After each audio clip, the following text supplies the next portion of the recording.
Merci de nous rejoindre ce matin. Nous sommes en direct avec notre correspondante à Jérusalem, Pascal Zonshine. Bonjour Pascal. Bonjour Ilana.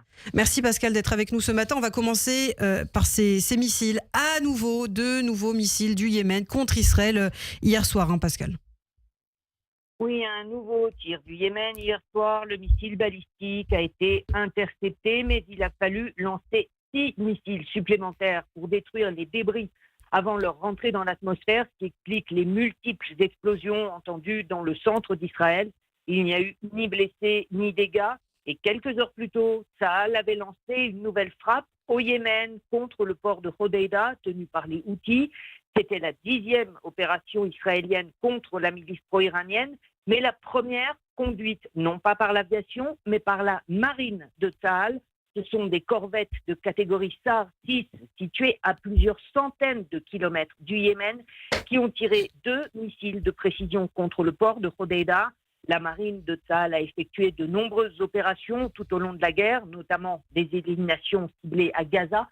Et c'est donc la première fois qu'elle opère directement contre le Yémen. Alors, on parle aussi de ce qui se passe sur le front nord. Il y a 2 actualités. D'abord, les opérations antiterroristes de Tsahal qui se poursuivent avec, je crois, l'élimination de 250 cibles terroristes hier. Et ce qui s'est passé aussi avec les casques bleus, Pascal. Est-ce qu'on peut faire le point ? Les opérations de Tsahal concernant le maintien, en quelque sorte, du cessez-le-feu face au Hezbollah continuent en permanence au sud Liban et à l'intérieur du Liban. À chaque fois que Tsahal détecte une violation ou une tentative de violation du cessez-le-feu par le Hezbollah, il en informe le comité de supervision du cessez-le-feu tenu par les Français et les Américains, dans la mesure où la menace peut être réglée si elle n'est pas imminente. Si le comité de supervision ne fait pas le nécessaire et n'implique pas notamment l'armée régulière libanaise, ou que la menace est imminente, c'est donc Tsahal qui intervient, et on l'a encore vu hier avec des éliminations ciblées de miliciens du Hezbollah au sud-Liban. Par ailleurs, les casques bleus, oui, il y a un incident qui a été signalé hier par la FINUL, indiquant qu'il aurait été attaqué par des civils libanais. Reste à savoir s'il s'agissait bien de civils ou bien de miliciens du Hezbollah qui se trouvent encore dans la région au sud du Litanie. Alors, il y a également l'autre front qu'on observe attentivement, c'est celui de Gaza. Pascal, Benyamin Netanyahou, le Premier ministre, qui a fait de nouvelles déclarations hier, qui a dit qu'il n'était pas question pour l'instant que les combats cessent. Il va par ailleurs réunir, je crois, une réunion il va convoquer une réunion sur les otages.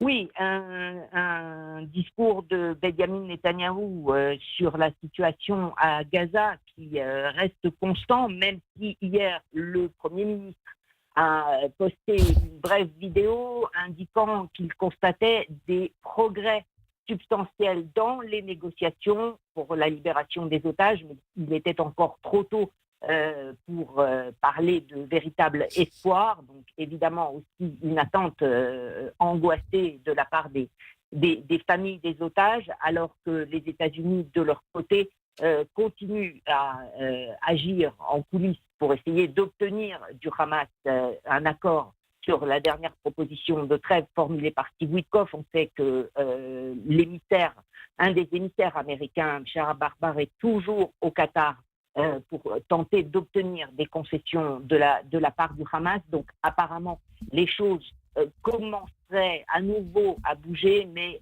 donc évidemment, il est encore prématuré de parler de véritables percées. Et en attendant, Tsahal poursuit son offensive, poursuit son avancée dans la bande de Gaza, dont il a pris le contrôle maintenant d'environ la moitié du territoire, toujours avec des opérations contre le Hamas et notamment ces fameux bâtiments piégés, en particulier dans le sud de la bande de Gaza, qu'il faut continuer à détruire pour arriver à éliminer l'infrastructure terroriste du Hamas. Alors, l'autre titre de l'actualité est politique, on en parle depuis quelques jours maintenant, c'est Benyamin Netanyahou face au parti ultra-orthodoxe en Israël, les orthodoxes qui menacent de faire chuter le gouvernement Netanyahou. Et je crois qu'aujourd'hui, il va y avoir du mouvement, Pascal.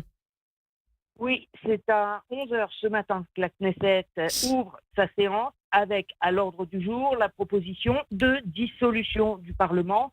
Depuis une semaine, Benjamin Netanyahou tente par tous les moyens de trouver un compromis qui empêcherait des élections législatives anticipées. On sait qu'au cœur de la crise se trouve l'ultimatum posé par les deux partis orthodoxes qui exigent une législation sur les conditions d'exemption de service militaire pour les jeunes gens de leur secteur. Il y a deux points de contention majeurs, le quota de conscription et les sanctions pour les contrevenants. Aujourd'hui, c'est donc le vote en lecture préliminaire qui doit venir au vote. La proposition de loi de dissolution doit encore passer 3 lectures supplémentaires avant d'être entérinée. Mais si elle tombe, il faudra attendre 6 mois avant de pouvoir présenter une autre proposition de dissolution du Parlement. Et en attendant, Benjamin Netanyahou multiplie les contacts, les efforts de compromis, probablement encore dans les heures qui viennent, pour convaincre les partis orthodoxes de renoncer à soutenir une dissolution du Parlement. Et c'est intéressant de prendre la température aussi du côté d'Israël. La majorité des Israéliens qui sont favorables à la conscription justement des Haredim, des ultra-orthodoxes. Qu'est-ce qu'on en dit en Israël? Est-ce qu'on a des chiffres à propos, Pascal?